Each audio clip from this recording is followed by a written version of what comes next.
Hello everyone, and welcome to Chicago Reacts. My name is Kelsey. I am an actor and voice actor living in Chicago.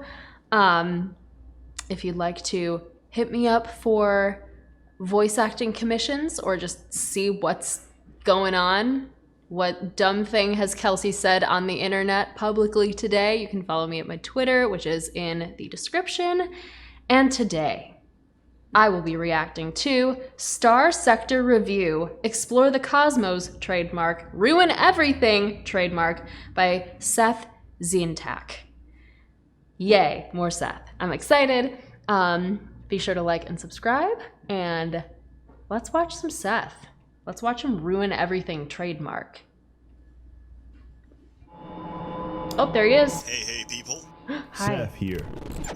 Starsector is an open-world space strategy game about selling heroin and illegally harvested kidneys on the black market, making money off misery, disruption, and political unrest, and ambushing trade convoys in deep space just to watch a planet descend into chaos. I've been playing this game on and off for years now. It's amazing, yet I don't hear many people talk about it. Starsector is a game Seth actually likes? massive project done entirely by 4 people, and it's had updates I'm sure it's about Vsauce 9 Michael years now. Each one getting closer to their dream goal of simulating a living, breathing galaxy. Story. Neat. Okay, nobody gives a shit, so I'm gonna be quick. Right, so in Starsector, humanity figured out faster than light travel. We colonized thousands of worlds, spanning hundreds of galaxies, using the relays from Mass Effect, which were the only practical way of crossing galaxies. They were the only practical way until suddenly, nobody knows exactly why, all the gate systems went dead. They can no longer reach the rest of humanity. This event is referred to as the Collapse and marks the end of the prosperous domain era. In an isolated galaxy 206 cycles after the collapse, our story takes place. Common humanity has been replaced with ambition, desperation, and conflict. Our future is bleak, and we don't know what tomorrow might hold for us. Welcome to Starsector. Basically, everything's a piece of shit. We're in the galactic version of the Dark Ages, but it's super fun. Nobody remembers how to make anything anymore, mainly because of DRM and copyright laws. I'm not kidding, that is the actual in-game reason. We can't reliably make new ships or machinery because all the corporations put copy protection on their design chips. Anyway, in the chaos that followed, everybody broke off into their own respective factions and keep dick-waving each other. But ultimately, nobody can consolidate enough power to wipe out or unify the competition. However, they didn't account for one thing. You, thrown into the space sandbox, you begin as nothing but a pilot with How could they have accounted for Vape Smoker 420? a small fleet, insignificant no one expects in the scale of things, but given 420. time, practice, and some high-level maneuvers, you could be the one person to unite the sector, or reduce it to the Stone Age. Every faction is unique in their motivations, and it generally pays to be nice to them. That is, if they can be reasoned with. In no particular order, these are the Hegemony, which represent the combined remains of law and order from the Domain era, the Persine League, which said fuck taxes and broke off from the Hegemony, the Sindrian Diktat, a military dictatorship which also said fuck taxes and broke off from the Hegemony, Corporation, which represents the R&D business interest of Tritachyon Incorporated, the mega corporation responsible for pioneering unregulated AI technology. Conversely, there's the Luddic Church, who are subhumans that believe the collapse was God's punishment for molesting the stars, and that artificial intelligence is literally electronic Satan. These are considered the moderates. Then there's the Luddic Path, a sect of fundamentalist space jihadists that believe the answer to man's technological hubris is rampant terrorism. Everyone hates the Luddic Path, and the Luddic Path hates everyone. And finally, pirates. These are self-explanatory and quite consistent with their ideology. You have stuff I want, so I'm going to kill you. Or you don't. I'm going to kill you anyway for the hell of it. Your relations and interactions with each of these factions will determine the fate of a galaxy. Anyway, gameplay. Everything's a wreck, tensions are high, but most of all, there's profit to be made. Mostly everything in Starsector revolves around money or credits. These are effectively space bitcoins and are universally accepted everywhere. Most of your time, as with real life, will be spent figuring out how to make as much money as possible. You can see why I love this game. It runs in my blood. Your starting fleet is very small. You can't really fight most enemies, but you are fast and burn very little fuel to get around. The only means of interstellar travel in Starsector is by diving into hyperspace and burning through metric tons of antimatter fuel to reach distant stars. So the size and composition of your fleet is important for fuel economy. You should always watch your fuel tanks and pray you never run dry while in the middle of deep space, because once you go dry, your fleet will be pulled into the nearest gravity well, which, if you're unlucky, might be a red giant. If you're very unlucky, a black hole. So at the start, I recommend you do planetary surveys and exploration contracts. These don't require much investment, just patience and nerves of steel. Sometimes while exploring deep space, you might hear distress signals. We ignore those. Just ignore them.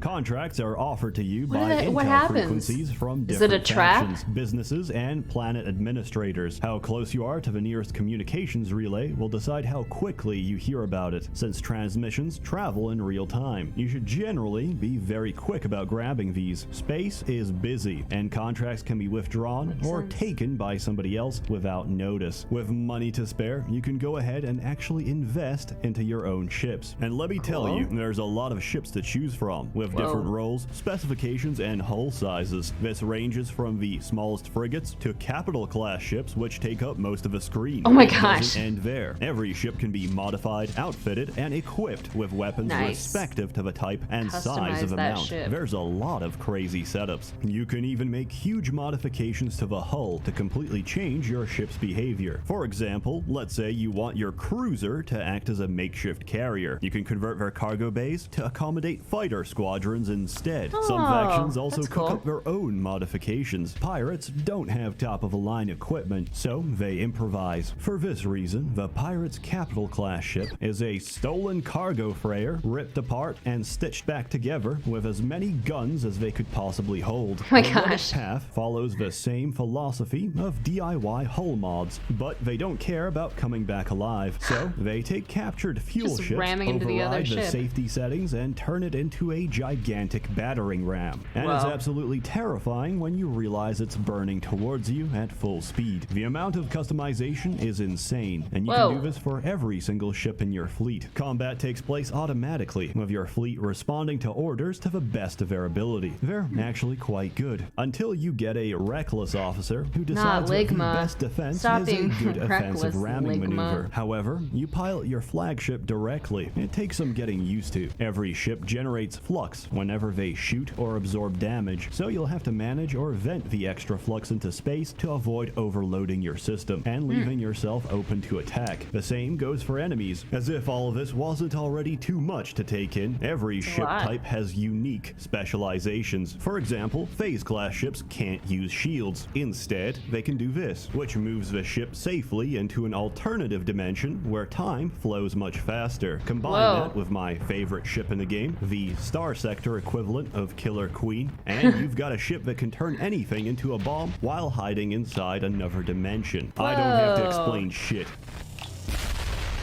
It just works. Combat is amazing once you figure it out. It's simultaneously the hardest and most satisfying component of the game. Luckily, your capital is not at risk. All planetary stations offer combat simulations to test your design. However, you'll need a lot more money to get to that point, so you'll need to work with the game's economic system. Yes, this game has a fully simulated real-time economy. Every colony produces, demands, and consumes different resources, and needs a constant stream of trade traffic to stay functional. The resources needed depend on the industry. For example, mining. Mining is very depressing, so miners consume a lot of heroin to numb the pain of being a miner. A mining colony's output stagnates if the smuggled narcotics cannot meet demand. Each time you enter a marketplace in the game, you can pull up the entire market data, see consumers, producers, market shares, and relative prices across the sector. But making a profit That's so profit detailed. isn't that easy. The open market is subject to a massive trade tariff of 30%, which can quickly cut into your margins. So we don't trade on the open market. We trade on the black market. Smuggling shit planet to planet completely sidesteps paying taxes and lets you deal in highly illegal contraband like combat mechs, AI cores, harvested organs, and every drug you can think of. However, the life of a smuggler isn't that easy.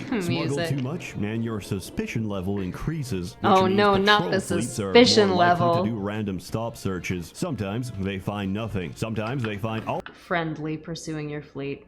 For how long? of your contraband, destroy it, and hurt your reputation. Oof. I still remember the moment I was amazed by this game. I was about to be stop searched by a random patrol, so I thought, hey, let's just eject all of my drugs out into space. So I got stop searched. They found nothing, as expected. Then the patrol officer said, hey, you're all clean. By the way, we scanned some cargo pods floating around nearby, and you know what? They're filled with illegal shit, but it's not yours, right? So we'll just confiscate these and destroy them. This game thinks of everything. So to smuggle effectively, let me teach you the tricks of the trade, which conveniently are the same tools you'll use for navigating space. Number 1, in civilized space, everyone has to have their transponder on. This is your fleet identification. It's illegal to go without it, but it makes it very obvious when you're doing shady business. The detection range of your fleet depends on your surroundings. A nearby asteroid field is the perfect place to hide. Once inside, we kill our transponder and go dark. Going dark means running engines on minimal power, which reduces your heat signature and makes you very hard to detect. Doing this, we quietly approach planets and do business anonymously, so the authorities can't trace it back to us. This is such a creatively created. If you get jumped by patrols or spotted, hit the emergency burn and outrun them. If they're too close, there's a chance they'll try and fire off an interdiction, which temporarily fries your burn drives. If this happens, you're screwed. But we've got another trick up our sleeves. Number 3, transverse jumping. The most essential skill you can learn as a fleet commander, which lets you jump right into hyperspace without using a jump point. It's highly illegal, it takes a while to charge, but it lets you dab on patrols before they can reach you. With all of these tools, you should be able to make fat stacks of cash. Of course, regular smuggling is fine and dandy, but the big profits are taken from trade contracts, as they often pay several times the market value, provided you can deliver on time. Or just hang around the local bar. At the end of the day, it turns out the best vehicle for human business is alcohol. This game is constant management, planning, and calculation. Sometimes things don't go as planned or get thrown off by factors outside your control, but these can also be exploited for your own gain. Let's say a system has been targeted by pirates. Smuggling is rampant. Trade convoys are going missing. This is terrible. However, it's also terribly profitable for you. The more desperate a system gets, the cheaper they'll sell their exports, and the higher they'll pay for imports to stabilize the market. You could even go one step further. Why not take advantage of a trade surplus, buy off the excess, and smuggle them back to the pirates? Pirates have terrible trade routes and will gladly pay good money for marines, mechs, and narcotics. War and conflict is just business after all. In this game, morality doesn't pay. Opportunistic pragmatism does. When your business relation sours or ceases to be profitable, offer to take the bounty contract for that same group of pirates, blast their station into orbit, and receive even more money and praise from the faction that posted the contract. You'll come back a celebrated hero, and lower ranking officials will generally stay out of your way. You're a smuggler, you're doing illegal shit, but you're also helping us out, so we'll turn a blind eye for now. You can also do the same for the Luddic path. Who knew that arming radical space terrorists could be so profitable? This game is amazing, and with the latest update, you can go even further. With so much wealth and power, why not start exploring the far sectors of space? It's mostly filled with dead rocks and all sorts of natural and unnatural cosmic horrors like neutron stars, black holes, and even worse, the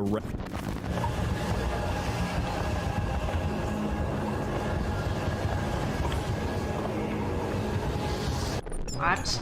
But somewhere in all that chaos, you might get lucky. You might find a planet that's actually good, not too much unlike Earth. So you run a survey, send an expedition, and hey, what do you know? It is a damn good planet. So why not colonize it? Start your own colony, form your own faction, invest back into the colony, attract more people and grow the population, build heavy batteries, orbital battle stations, and patrols to secure your domain. Expand aggressively. Announce that your station is now an open port. Profit from your own black market. Start an organ harvesting operation. Oh my gosh. Take so much of the illegally harvested organ market share that other factions get jealous and try to fuck you over with red tape, bureaucracy, and trade disruptions to prevent you from getting ahead. Subvert their plans by bribing their commanders. Become an industrial powerhouse. Get targeted by pirates for being too prosperous. Get targeted by the space jihad for being too industrial. Get targeted by the hegemony because they realize why you're so successful. Because your colony isn't run by humans. No, all this time your colony has been run by an alpha core, an artificial intelligence that overshadows the decision-making abilities of any human. In Starsector, using an AI is completely illegal. Using an alpha level AI